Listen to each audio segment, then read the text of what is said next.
Okay, what's going on, everyone? Welcome back to another episode of the Aether Hour. This week we have our localization partners from Roboto Global. We have Paweł and Kuba with us, and they are going to talk to us about what it was like translating 400,000 words of our script into other languages. So, yeah, this is just a whole topic that I'm not super familiar with. So it'll be really cool to kind of pick your guys' brains and see what your process is like. I think especially what will be fun to discuss is sort of like weird translations because we have a very specific 1930s New York kind of game. So it'll be cool to dive into like maybe, I don't know, some phrases or something that were funny to translate. But to kind of kick us off, first of all, like, can you tell us how many languages you guys translated and generally what this like the structure of the process looks like? Absolutely, yeah, we can. I mean, it's it's of course it's a very broad topic, so Sure. Pavel and I could probably talk for hours, but we try to give you guys like the gist of it, yeah, and the things that are shared by projects, yeah, because Sure. we do a lot of them. Actually, technically, yeah, maybe I'll start with the like number of languages. Yeah, Yeah. I mean, technically, we can service like all of them through our in-house teams, through our network of vendors spread around the world, or like agencies, etc. So we could Mm. probably I mean, if I like even yesterday I did analysis for a totally different purpose, like I flipped the table, yeah, on not the bottom 10 languages, yeah, and I really had to look up the ISO codes of languages, yeah, Hmm. like whoa, we did, I don't know, um, some really niche, from our perspective, niche languages, Asian languages, or even African, yeah, and the long tail was super long, yeah, but from a localization perspective, I think, I mean, it's like up to 12 languages, yeah, which are the Mm. most common and through which you can cover, so to speak, like the majority of global audiences. They do not necessarily line up with the, if we looked up in Wikipedia the number of speakers of a given language, this not necessarily line up, because I'd say Hindi, yeah, Mm. or Hindi would be an example of a language which has a ton of speakers, but is not super popular with localization. Yeah, Is so that just because uh, the demographic of gamers is more like it's not as like I don't know console PC oriented in India, so it's not as there's not as yeah, much of a probably. yeah. Yeah, it probably stems from that. Historically, like the default state of which languages to translate, yeah, Hmm. is the so-called FIGS. Yeah, so this FIGS. So Okay. French, Italian, German, Spanish, and this was like up until, I don't know, when we started, yeah, with Paweł back in, I don't know, 2008, I'd say. We didn't necessarily have Polish, but Figs by default was always there, yeah, in Mm. Nintendo games, or all the PC games, yeah. And it probably it was because like those languages had the most like robust markets, yeah, Gotcha. German, Spanish. It had to do with that, yeah, and then, I mean, analysis differ because you the current trend is to look through genres, yeah, when you say that, I don't know, when you want to say like a sweeping generalization that, I don't know, Italian, you should always have Italian. Hmm. It's more nuanced now. The better question would be, if I'm doing an RTS, which languages Mm. should I use?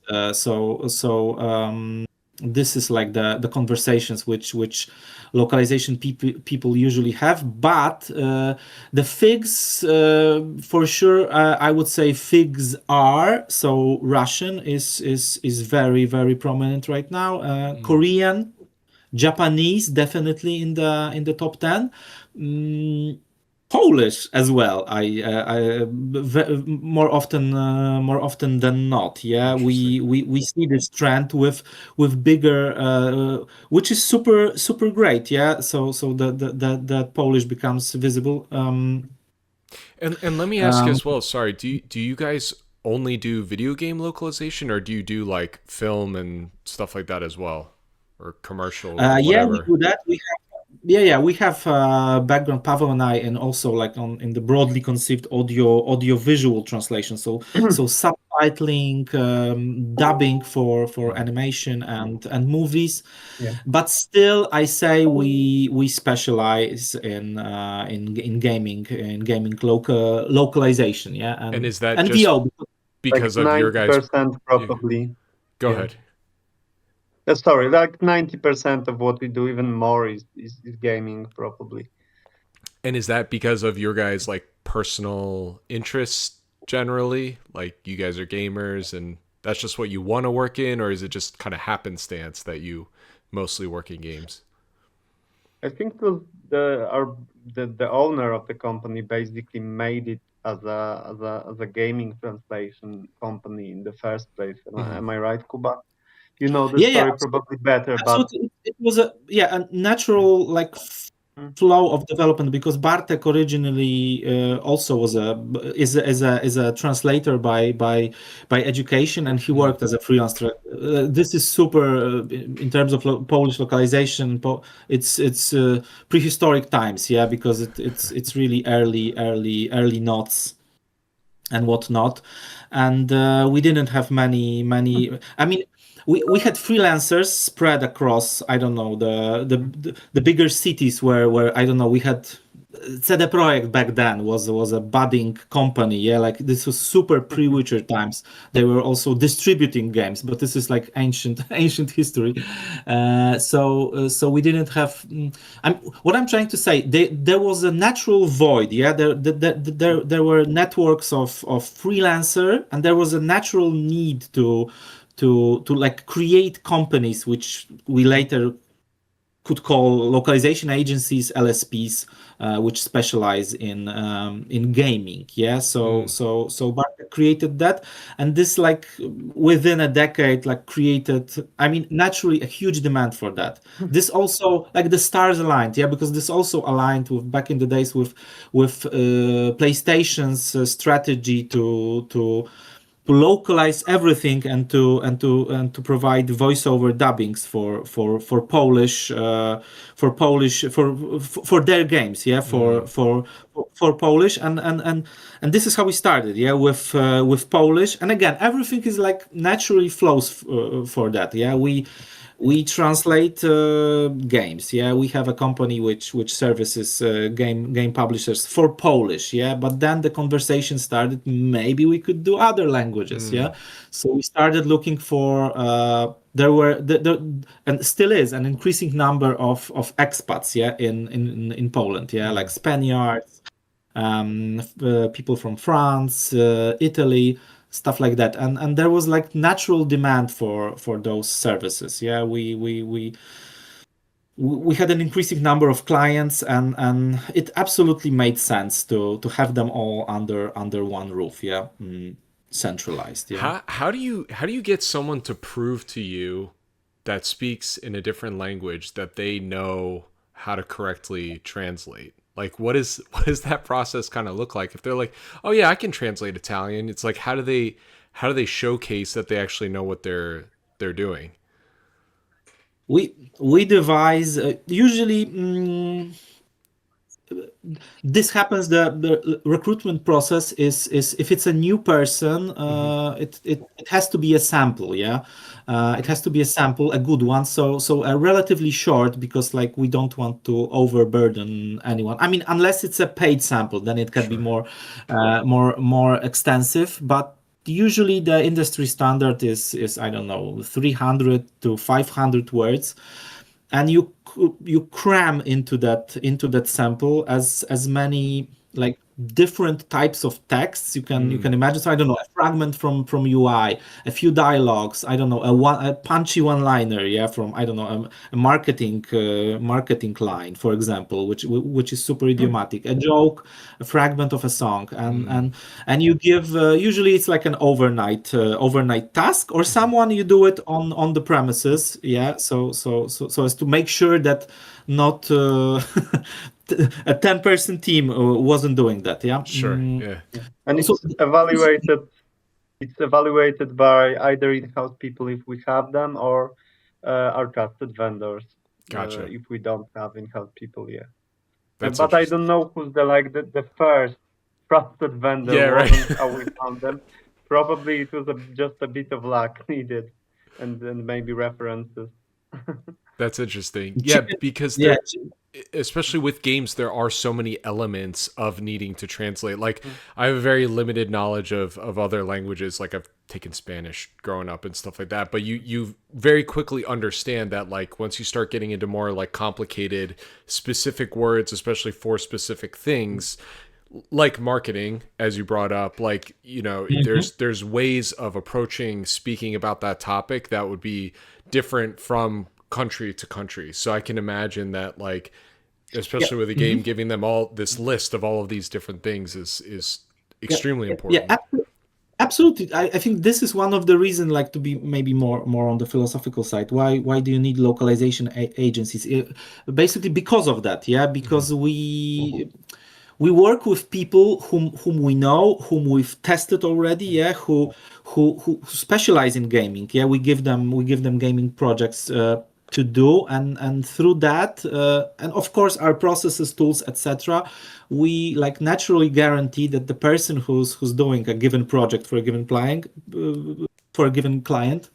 is a localization expert, yeah. So to say, yeah. But at the end of the day, I'd also say that okay, the samples are okay. The samples are needed just to prove, yeah, that this is not a random person and that this person knows the language. But I'd say in the end, you have to work with someone, yeah. This is my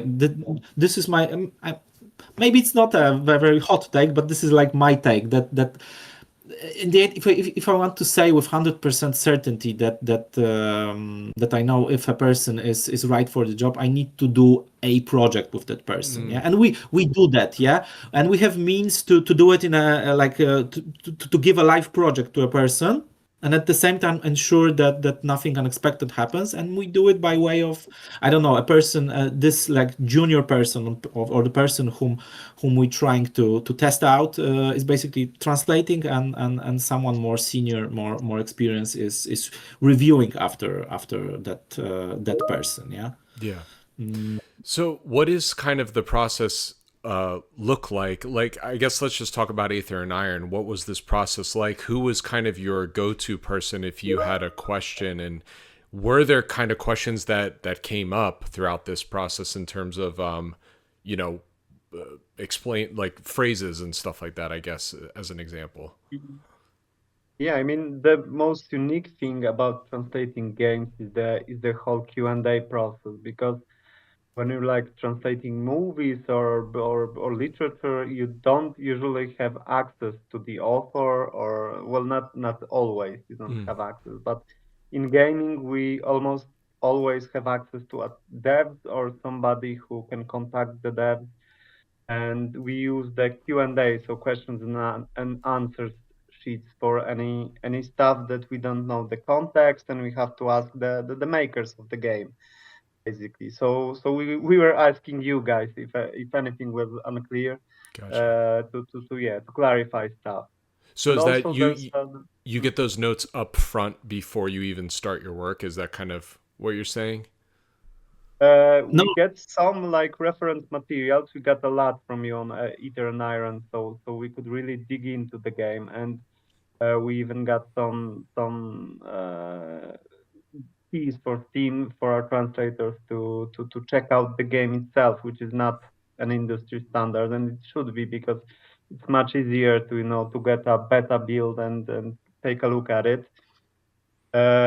but also reference materials from the makers, but also during the translation process, if something is still unclear, we just ask a question and ask the client to hand it over to the dev team and make them clarify what this is or what's the intent behind the particular phrase or something, and that is the best when we can do that, and when the developers are active in the localization process, because when they answer something, we know it's straight from the source.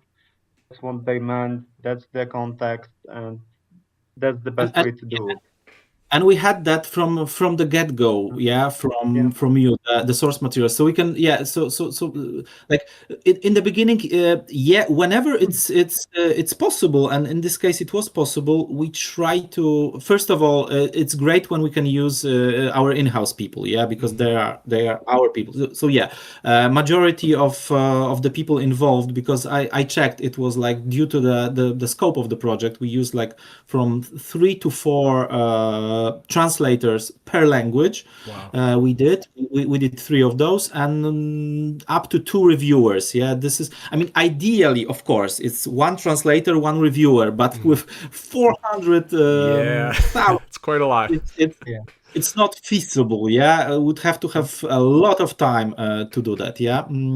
So I think that's with, we touched on it a little bit, but how many languages are you actually doing for Aether and Iron?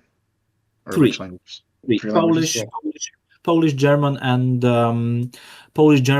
Russian. So we try whenever possible, like, to handpick people. For example, like if your game, when we started, even before we got the actual lock kit, the scripts for the game, we knew instantly that the game is noir vibes, deco punk, so the main character, like the vibes, the feel, the look of the game, vehicular combat, stuff like that. So even at this stage, we try, whenever possible, to if someone is a I don't know, noir films buff, or I don't know, a petrol head, probably this would be I mean, of course, our translators, we would prefer to have those people either as translators or ideally as reviewers, who look, who see all of the texts, basically. So even at this point, we try to do that, whenever it's possible, and that's why we hire. I mean, that's also part of the reason why we specialize in gaming, because apart from the themes, the genre, like games have. I mean, they are very specific. It's like a specialization, So at the outset, we even in the process of selecting people, whenever it's possible, we try to adapt to the project at hand. Then we go maybe to quickly go through the process, with me and Paweł, you can add stuff if I miss anything. So like we assemble the team, and again, as I said, we have people who specialize in certain stuff, like Paweł is an expert in, for example, in translating dialogues, and adapting them for voiceover, for example. I don't know, I'm a bookworm. I like, I don't know, classic literature. So whenever there's stuff that needs to be, I don't know, a poem written and something, I'm up for.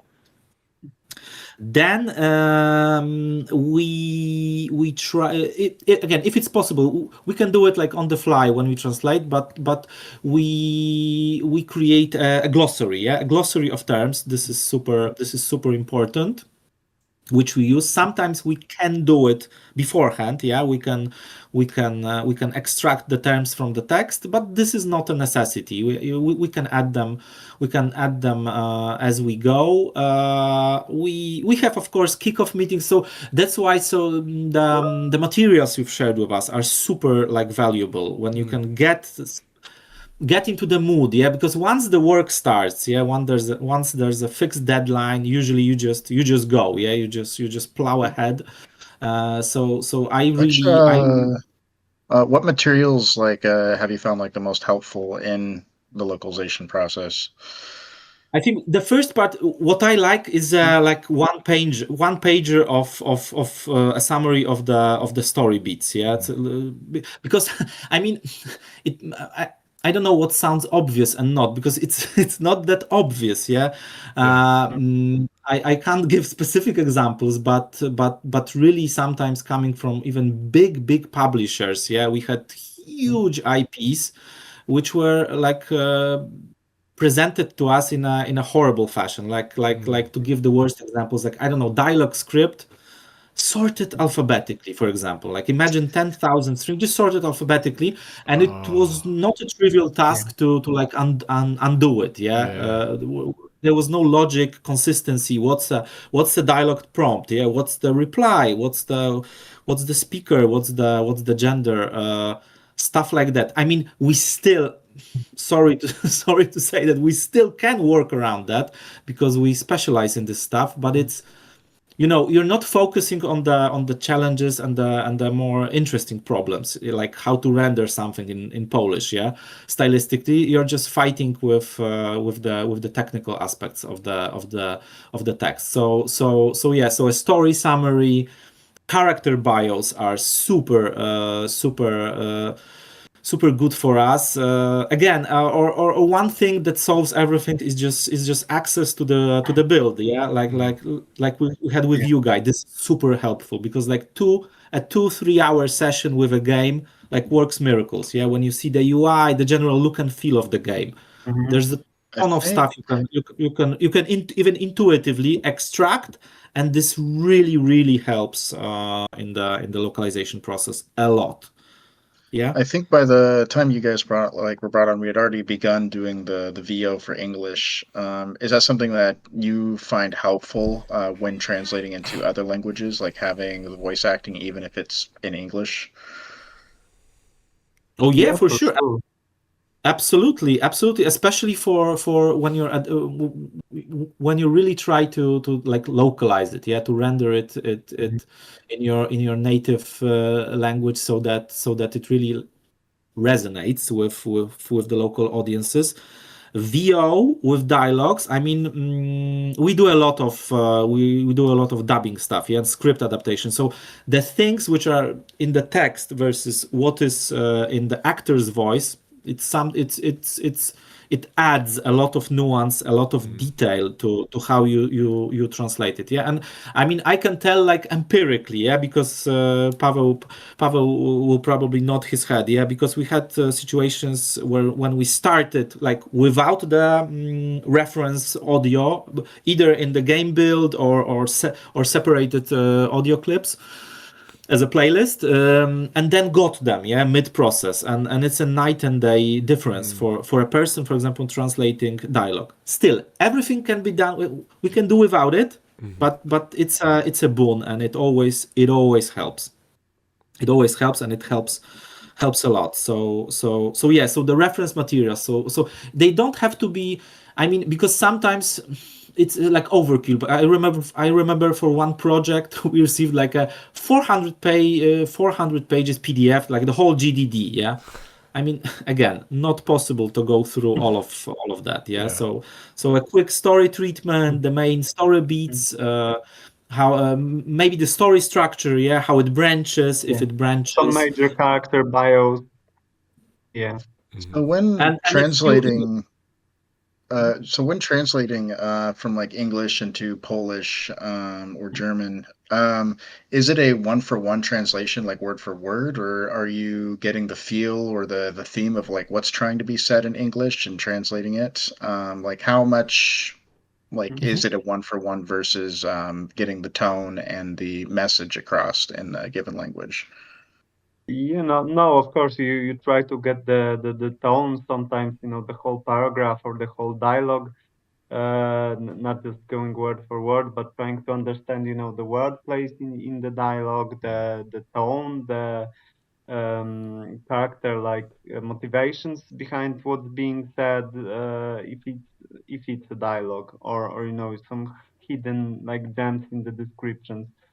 you have to really, uh, have have a view of the whole. Like if it's a whole paragraph, then you probably should read through all of it, what's being said. It's ideal to have large chunks because all translation is always done in chunks. It's not like we have the finished game. But for example, with Aether Iron, we had really, really large chunks to work with, like the whole act, hundreds of thousands of words per one batch. And it was a blessing because, when you have the whole act, you know what's happening in the beginning, in the end, you can catch references.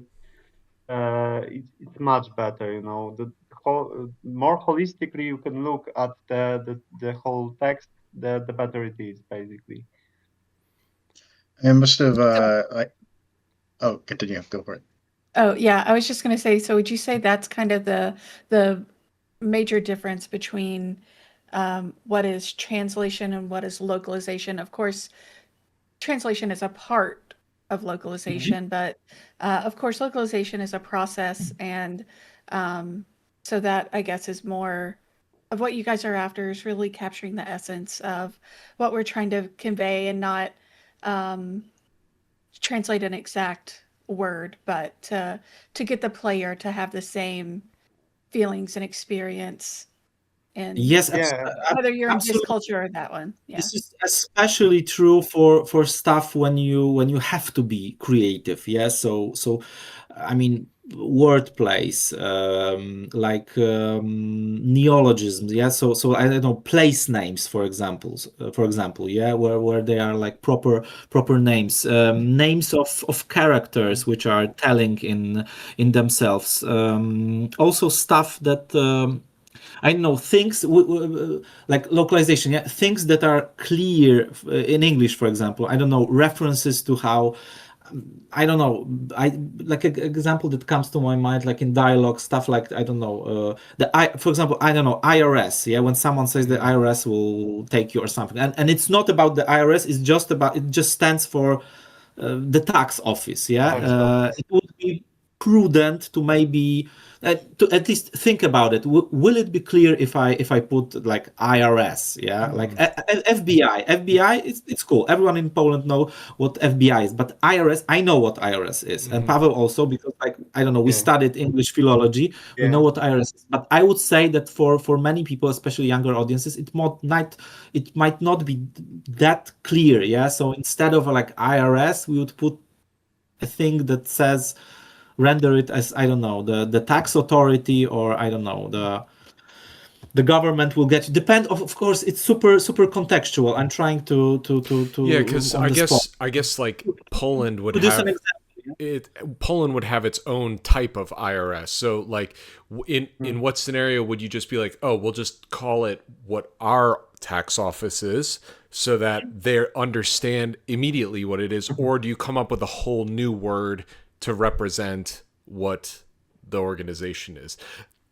That was another question I was going to ask, is just kind of like idioms as well is another thing that like contextually there's certain phrases that we say in English or expressions that just like if you translated it word Especially for like word, 1930s English. yeah, you'd be like, Yeah, what the absolutely. heck are they talking about? Yeah, the thing that pops to my mind, like the way, like I mean, like stereotypical those like sayings from Texans, for Yes. example. Yeah, there's those Yeah. those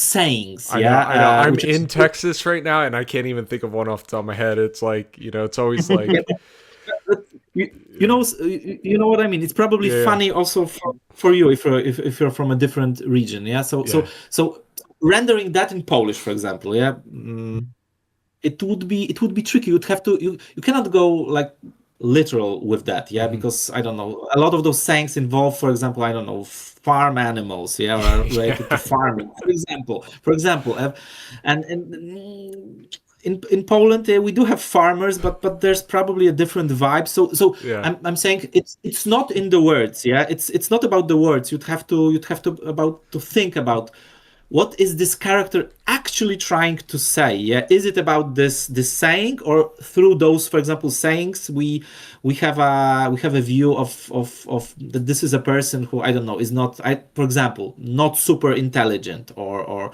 comes from a rural area. So yeah, here, and let me quiz you right now. Okay, so there's I just looked some up. So one expression is madder than a wet hen. So like a hen, like a chicken, like you're more mad than a wet hen. So that means extremely angry. Like how the heck would you would you approach an expression like that? okay, it means angry. Yes. Matter. Okay, Like matter. I'm So, more like I'm more mad than a wet hen. yeah, I'm. Yeah. It's a hard one, right? Maybe in Polish it's more with like no angry like a bull or something like Okay. that. Maybe. Okay. Yeah. So you'd No, you'd yeah, maybe use an we- animal still, but one that's more contextual to Yeah, your but- own culture. Yeah, or wściekły, Yeah, wściekły or- jako. So mad, we Yeah, say or- mad, exactly. mad as a bee, as a Wasp. hornet. Yeah? Okay. So as a wasp, sorry, as a wasp. Yeah. So so again, so yeah, this is fairly safe. But then if it's Yeah. again, if through this saying, for example, the author, the original writer, was trying to say to us something, yeah, that I don't know, this is a person from the province or something like that, we would also have to factor that in, yeah, because we also have sayings which are more formal, more say literary, yeah, like a quote from classic Polish literature versus something more down to earth and informal, yeah. So yeah, so it's again, it's one idiom, and it's a conversation, yeah, it's a conversation. So this is like the bread and butter, yeah, of people translating, and you won't get that from just translating, yeah. No. You need to know. So this ties into what we said about the contextual material, the tone, the stuff we're aiming for with this localization, yeah. And yeah, and thankfully, for example, in Polish, yeah, this this noir decopunk vibe, I think sits. I mean, easily we found like the Polish. There's a ton of detective fiction, yeah, present in Polish culture, yeah. Wow. Agatha Christie, like Chandler, those vibes. We have a ton of movies which were aired in the 70s, in 80s in Poland, yeah, and like Poles know this genre, yeah. So it sits well with Polish instantly, yeah, and this style of narration, yeah, this introspective, grizzled, witty narration. It reads really well in Polish, and like flows naturally. We didn't have to. I mean, we had to try, of course, but it fits felt naturally. comfortable. Yeah. Yeah, it felt comfortable. Yeah, for sure. Gotcha. So on a technical standpoint, what does like actually integrating the script look like? Like, are you just writing this on a Excel spreadsheet? Are you in the Artisy system that we use to like actually type in like how does it actually get into the game, I guess is my question. Well, we mostly most translation companies use bespoke tools for translating nowadays. Okay.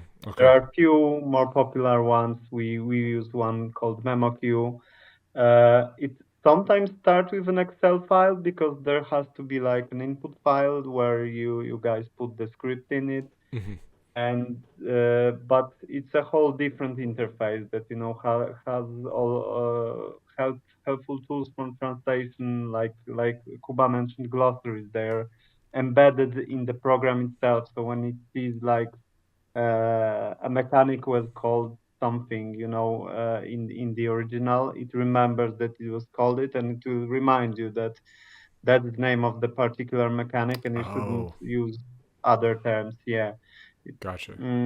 This is way more in depth. It's like I think the average person, not knowing nothing about this, wouldn't even think about that kind of stuff. But that makes so much sense that like you obviously don't want to say the same thing 4 different ways throughout a Yeah, game, exactly. right? So Yeah. that's That's something we really put a lot of emphasis on, especially when it's a large project and a few people are working on it. We have to in real time assure that they're using the same terms, especially for gameplay stuff, mechanics, because Mhm. like you said, you can't call a boost 5 different words in Polish because people will get confused because it's a particular boost mechanic, for example. So yeah, it got a lot more complicated with years, with all the tools being more and more advanced. And like I said, many embedded tools within the tool to help you make it better. Like you can search all the database of what we've translated from a particular project, by phrase, by particular word when it was used. So you can, have some kind of inspiration. Now we're using a bit of archaic term here, Mm. for example. Yeah, we have bespoke tools for that, basically. Yeah, but yeah. basically, like a lot of stuff is happening under the hood, as Paweł said. So every single sentence is like stored, recorded. Again, this goes for all the languages. So cross language, we can update. Yeah, if you change stuff, we can also track that and not get lost. For example, like mid batch, when we're like halfway through, and you send us an update, something we've already started on. Yeah, we can track that by the string, the unique IDs of the string, and not get lost. Yeah, and like I don't know, 4 translators can work per language simultaneously, can work on a file. 2 editors, a PM, we can extract, import stuff, and we're not getting lost. Yeah, but from a but the interface basically is 2 columns. Yeah, on the right side you have the target languages. So in the case of Polish, you have place lines to input text in Polish, and on the right hand you have source. 95% of the time it's English. Yeah, and it's that basically. So at the end of the day, it's a translator or editor sitting and typing stuff into it. Yeah, but I can't imagine in right now not working with a software of this kind. They're called CAT tools. Yeah, so Gotcha. so computer aided translation. Yeah, so working without glossaries. Term bases which store everything we have translated for this project, or we can go even broader. Yeah, for some projects, if it's a, I don't know, if it's a military shooter, we can attach the translation memories from previous projects which are like I don't know, involve military, or I don't know, descriptions of guns, for example. Stuff like that. So we can leverage that. We can use that. So I can't imagine. I mean, I remember the times when there was a bunch of people sitting at home, offline, inputting stuff into Excel spreadsheets. Yeah, in It Excel, would be exactly.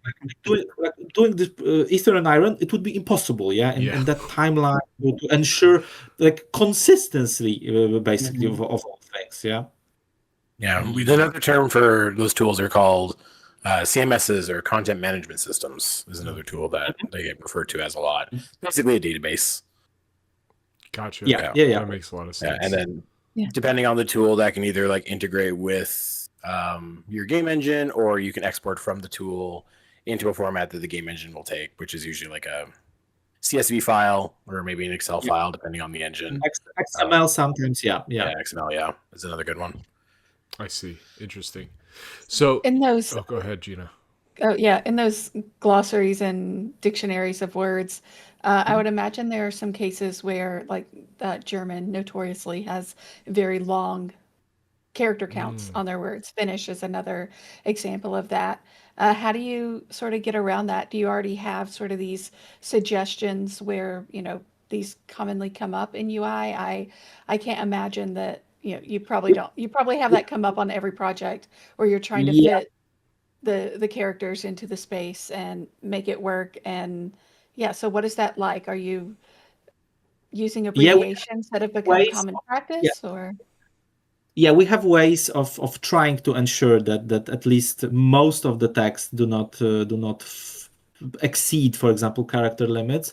I mean, this could be a nice segue into LQA, which we also linguistic QA, which we did for you guys. But before we get maybe to LQA, which irons out majority of the issues you just mentioned, yeah. MemoQ has a few nice ways of. I mean, we would have to know the width, yeah, of strings, the maximum width. I mean, it can be Yeah, the measured in character characters. limit.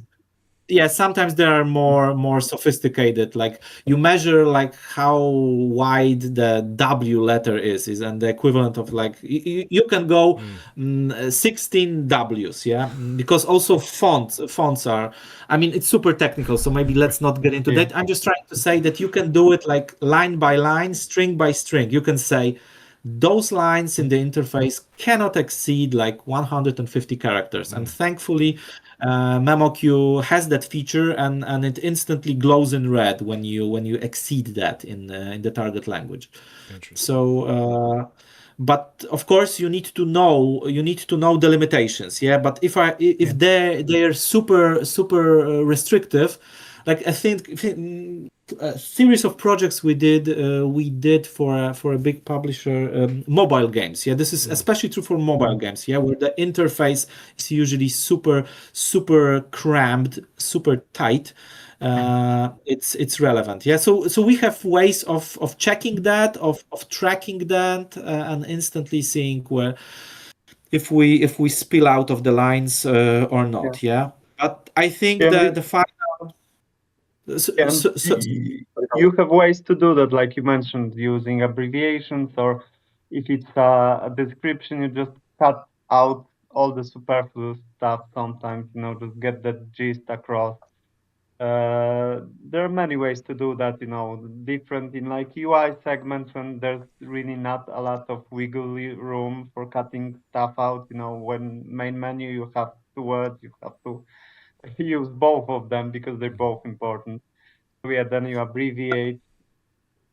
But I'd say even if we don't get those like specific guidelines, yeah, because for certain projects when we don't have, for example, we don't have access to developers, to builds, we sometimes don't even have QA sheets. I mean, that's like circling back to what we started, yeah. If you hire people who play games and translate games, like I would instantly know that if I'm, for example, translating the main menu, I mean, you probably shouldn't go crazy for, I don't know, the string that says, I don't know, credits, yeah, for example. You probably, I'd say, like, use one word and not the equivalent of, I don't know, the people who made this game. Yeah. Probably would spill over, like, even without Well, looking at the interface and the main menu. So you have those intuitions, yeah, or like, I don't know, the cancel, scroll button, stuff like that, yeah. You instantly know that, okay, let's keep it short, yeah, let's keep it short. And yeah, it's a problem for some languages. It's unavoidable. Yeah, German is notorious for those compound words. Yeah, I mean, I've been having to take a lot of these translations, and because I work on the trailers and then put them into the trailers, and I know exactly what you guys are talking about, especially when there's like text boxes and stuff to try to fit them in. So that's been funny. Not everything can be made scrollable, yeah, because you can have those, rolling text, moving text. If it, but it's not always possible, yeah. And it's also it's not maybe relevant for Aether and Iron, but for dubbing, yeah, this is a huge issue with length, yeah. Especially if you only have like timing. Yeah. When you have time constraints, yeah, and for example, you're doing lip sync, yeah. So this is, you never know, yeah. This is horrible sometimes, yeah.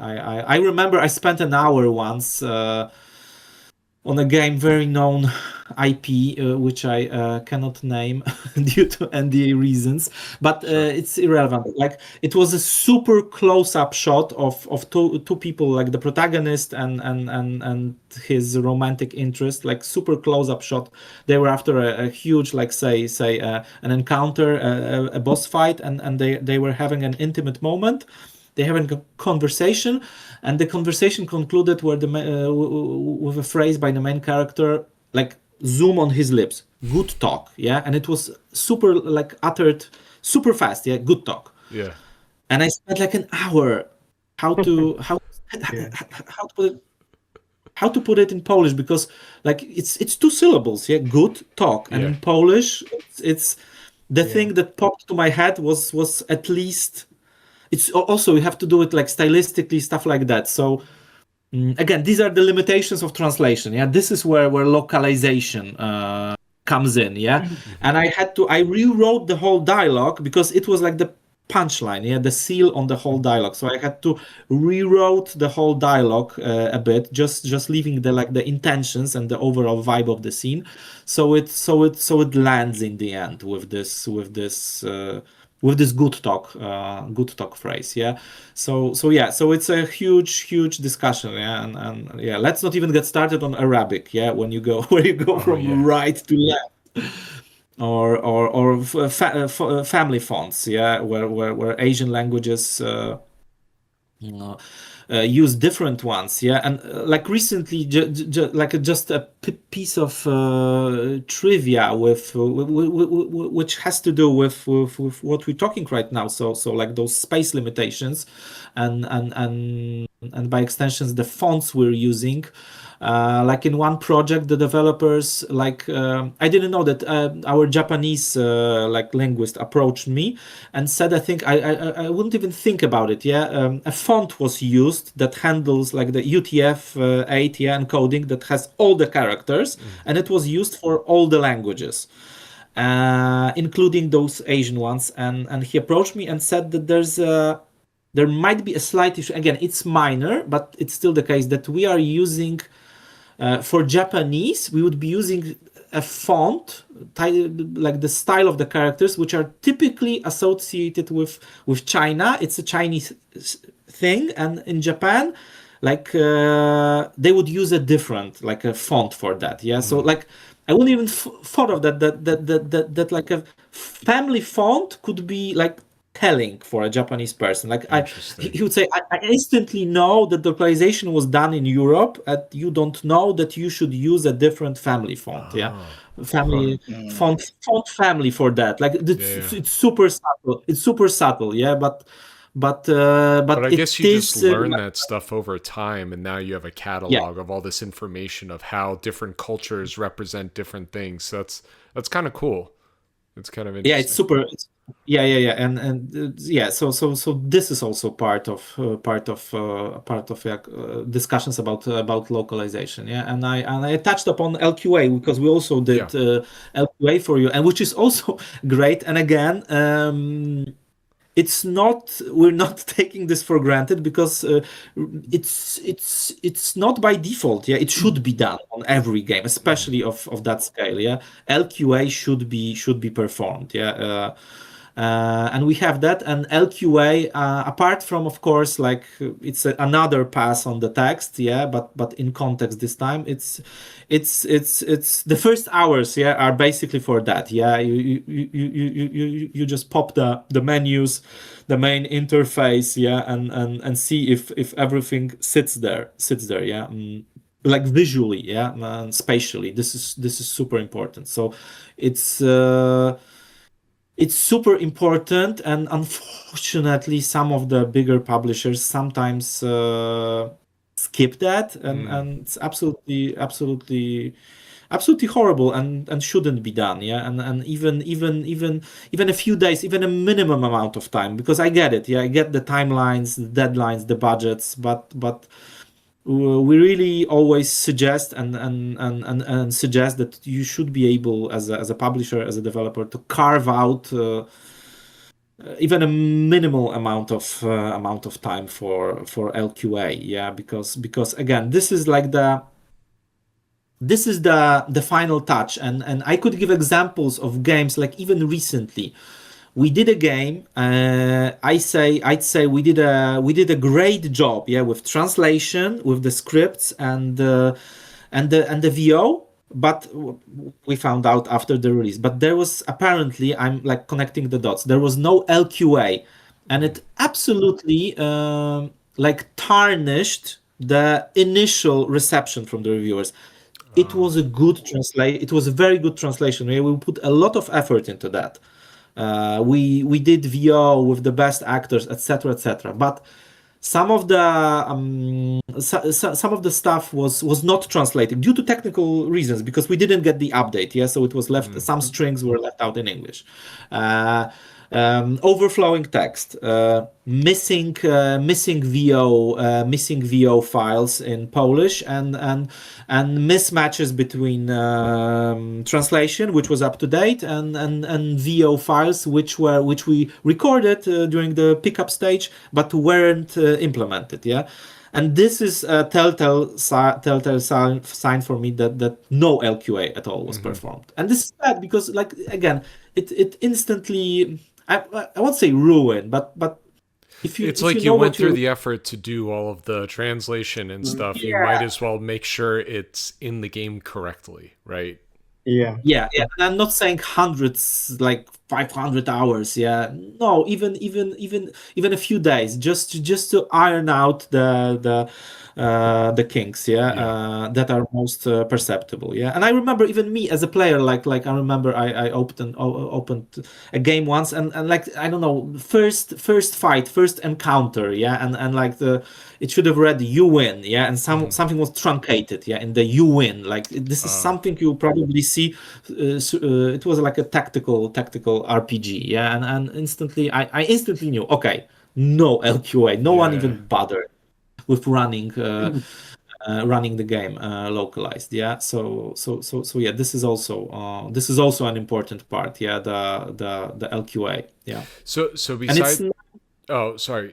Besides projects that you've gotten where you've said, like, generally the script sometimes will come in and it's kind of all like unorganized, have there been any projects in particular that were challenging for one reason or another? Maybe it's like their genre, or what was like literally in the script, like the words in the script, like, was it the type of game, you know?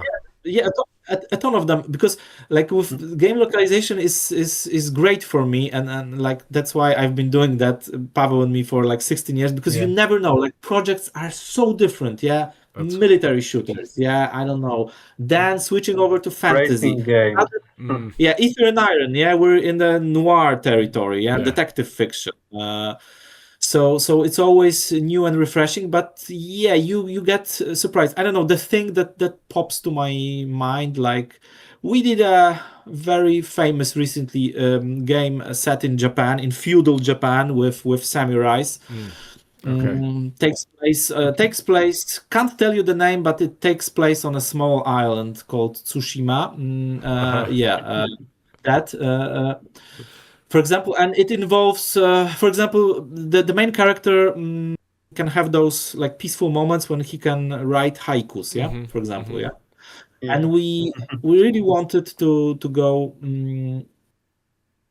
To do good with this game, and we said to ourselves, okay, we're writing haikus in Polish, because we could have done like a literal translation, but no.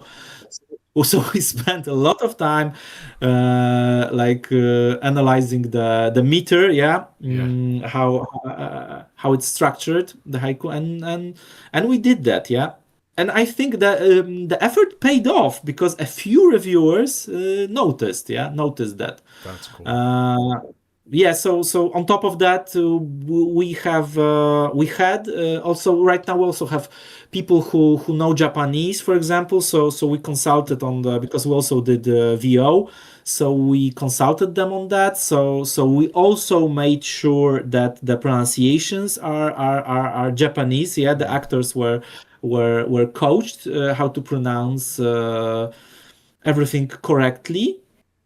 and it also paid off. Yeah, the effort paid off because people notice that. Yeah, so I mean, it's whenever. putting that effort into the small things that actually like it pays off quite a lot in the end because people will notice that, players will notice that.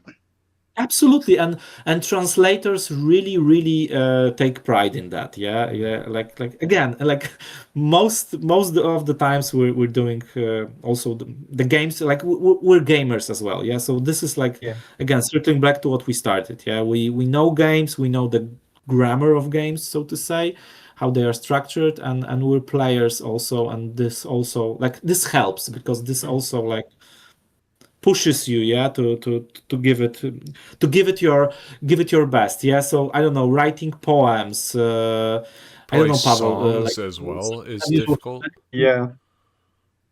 projects, sometimes it's again it might be poems, it might be some, I don't know, weird place names, yeah, where every place name is a neologism, yeah, and again, and it's Yeah. like It's it's meaningful telling some way. Yeah. stuff like that. So it's great. We did a game. I don't know where a ton of those names. Biomutant. There was this game we did like few years back. Yeah, it had plenty of place names which were super creative, and yeah, we spent a lot of time, yeah, thinking about those, and we really.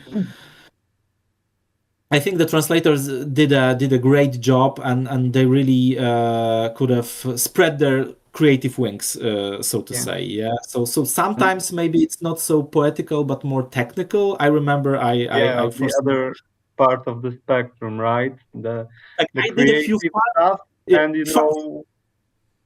I did a guitar few games, farming. military games, and Yeah, medieval military games. was We have types of armor and weapons, and parts of the mechanism of a pistol described in the game, and you have to know how they're translated or where to search for them. If the description makes sense in Polish that you wrote. Yeah, Yeah, and you and just write instantly rubbish. have to yeah, at least try to emulate that, yeah, and become maybe not an expert, yeah. And I wanted to say that I did a few farming simulators, yeah, and suddenly, like for a month, I was totally into, yeah, like my browser history, and then the context ads for me. Like I think the Google thought I'm a farmer, yeah, because like for months Yeah. they were offering tractors and harvesters to me, but Tractor parts. because it was totally new for me, yeah, and I had to bite my teeth into this whole universe of I don't know, farming machinery suddenly, and that's great, and I like it, and I liked it a lot, yeah. So sometimes it's the subject matter, sometimes it's super creative stuff we have to do. Sometimes it's, I don't know, licensed IPs, which are also a challenge. Yeah, if we don't get specific glossaries, yeah, because we don't always have them. Yeah, like I don't know, Paweł, like something from Warhammer, for example. Yeah, Yeah. and we need to have Warhammer people on that. Otherwise, it's gonna be hell. Yeah, because.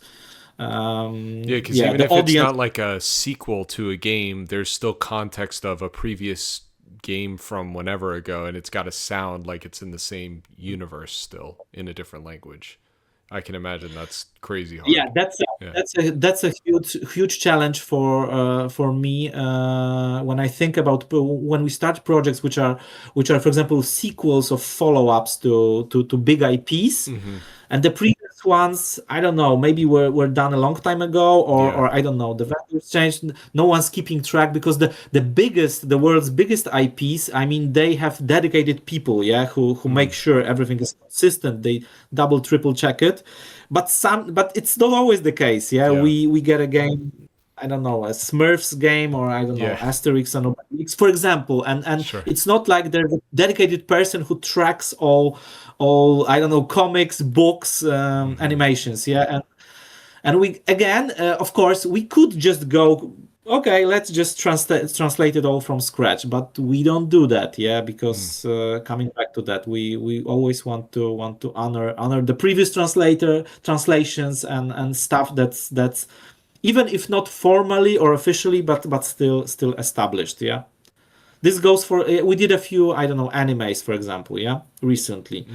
And we also happen to have a few anime buffs on board, yeah, and it was super helpful because we just got like, here's a bunch of I don't know, it was like, I don't know, 50 episodes of this series, and just go, yeah. Yeah. And we knew that there's a ton of comics already. It's established. There's a huge fandom in Poland. So Wait. so thankfully we were able to. So sorry, when you're doing an anime, do you have a someone that speaks Japanese that's translating it to like Polish, or do you get the English translation and then you translate we it? have that luxury. I mean, I'd say probably most companies don't do that, yeah, because we also had the script in English, but the VO I think was in Japanese. But thankfully we have an in-house editor who happens to know Japanese, and we also have an in-house Japanese native. Yeah, this Gotcha. also helps a lot. But of course we need to balance, yeah, the deadline and the because Yeah. you can spend an infinite amount of time brainstorming and talking things through, but at the end of the day usually you have a week, yeah, to do it. So so we try to always have someone to call to or someone we can consult, yeah, with. And also we do that. This also happens. That's why we value so much projects like Aether Iron, yeah, where we have reference, we have a QA sheet that's working. We can ask questions and you answer them like the most informed people, the devs, the creators of the game, where we do LQA. This is really precious. This is really helpful, yeah, and sometimes even to, again, I'm talking about the best case scenarios, yeah. With certain games we even hire consultants, yeah. I'm thinking, Paweł, about the Total War series, yeah, because we did that for Polish, yeah. And we did like the Shogun one. Yeah, it was like probably 15 years ago, or the medieval one, the Rome. It's been a while since those have been out. Yeah. Been a while, yeah. But we consulted, we hired like a historian, like a person who knows the spirit, just to sign off on everything, yeah. Whether we use the right terms, the right words.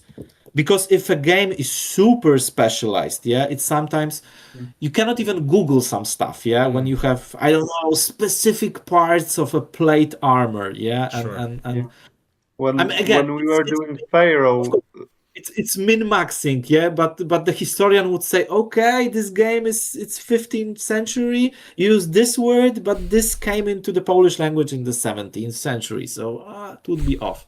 I mean, probably just 1/10 of a percent of the target audience would notice that. But if we have the time and resources to go to that length, we do that, because why not? Not? Yeah, we.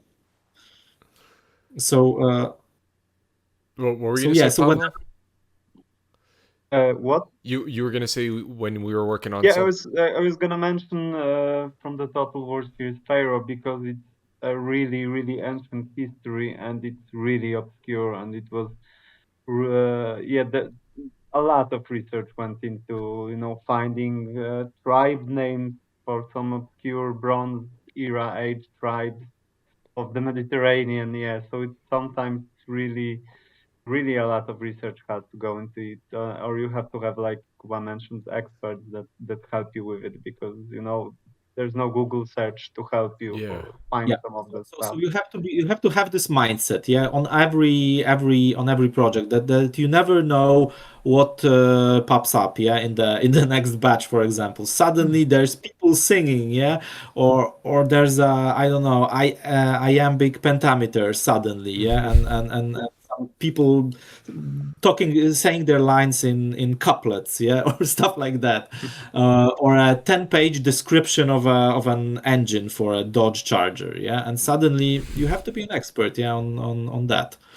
So again, it's difficult, it's challenging, but it's also super exciting, yeah. That's awesome. Yeah, it sounds super challenging. Are there I guess, industry awards for localization, or is that something that's tacked on at different sort of game industry awards? How are you guys being recognized for these monumental contributions to I mean, the industry? there are awards globally. I mean, they don't get, I think, of course, I'm saying this as a person coming from localization, as much traction and publicity as they should, I think. Yeah. In Poland, sadly, it's a few months. It's, I mean, no official awards. This, there's not a body like an institution that hands out those awards. It's usually done by the most popular gaming monthlies. Yeah, so the most popular.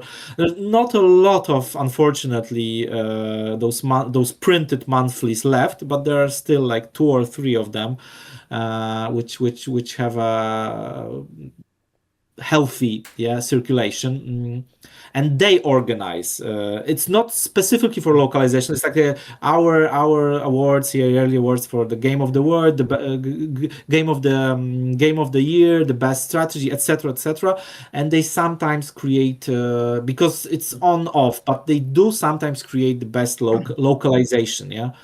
There were a few dedicated services like websites which dealt only with dubbing and game dubbing specifically, but unfortunately, those guys, I don't know, shuttered it. They went to have full-time jobs in the industry, and yeah, it's not happening. Yeah, unfortunately, for the most part. Yeah, I'm not aware of like other languages. Yeah, I don't know what's happening for Spanish, Russian, but usually where we fish for information about like the feedback, the reception is reviews. Yeah, reviews in general from the monthlies, and forums. Yeah, basically, because that's where you get most of the information. Yeah. Nice. Cool. Well, I think we covered a lot of ground in about an hour. Thank you guys so much for hopping on with us. This is really interesting, and I think it's a conversation that doesn't get talked about a whole lot, because I think it's also hard to like find a localization company to talk to about this stuff unless you're in the industry. So hopefully everyone that's watched this will have learned some new stuff, and hopefully it also encourages other indie devs to pursue more localization opportunities, because you're kind of opening yourself up to larger markets and more sales potentially. And LQA, don't skip on the and LQA. Don't skip LQA. Exactly. Yeah. So yes, absolutely. It's because we'd have to open a whole new discussion about AI, MT, which I'm not against, but the thing we've touched upon, like the stuff that's the bread and butter of localization. So rendering stuff in the target language, which are sometimes not in the text per se, is impossible to carry out through MTP. There need to be actual experts involved. I think it's true for majority of areas. What I'm saying, I'm not saying anything about on the human touch, the creativity. Absolutely, and this is especially true for localization. Yeah, I would definitely. Well, thank you both for joining us. Really appreciate you coming on and discussing this more in depthly. Yep, and thank you for having us. It's a pleasure being here. Yeah. Yeah, it has been a pleasure working with Roboto so far. We've really appreciated the work you guys have put into this. Likewise, guys. Likewise. Everyone can look forward to playing Aether Iron on March 31st, and you can also wishlist on Steam right now. So, you guys will be able to appreciate all the awesome work these guys did in about a month from now. So, until next time, we will see you guys next week for another podcast. Cheers. Bye, everyone. Thanks, everyone. Bye. Bye. Cheers.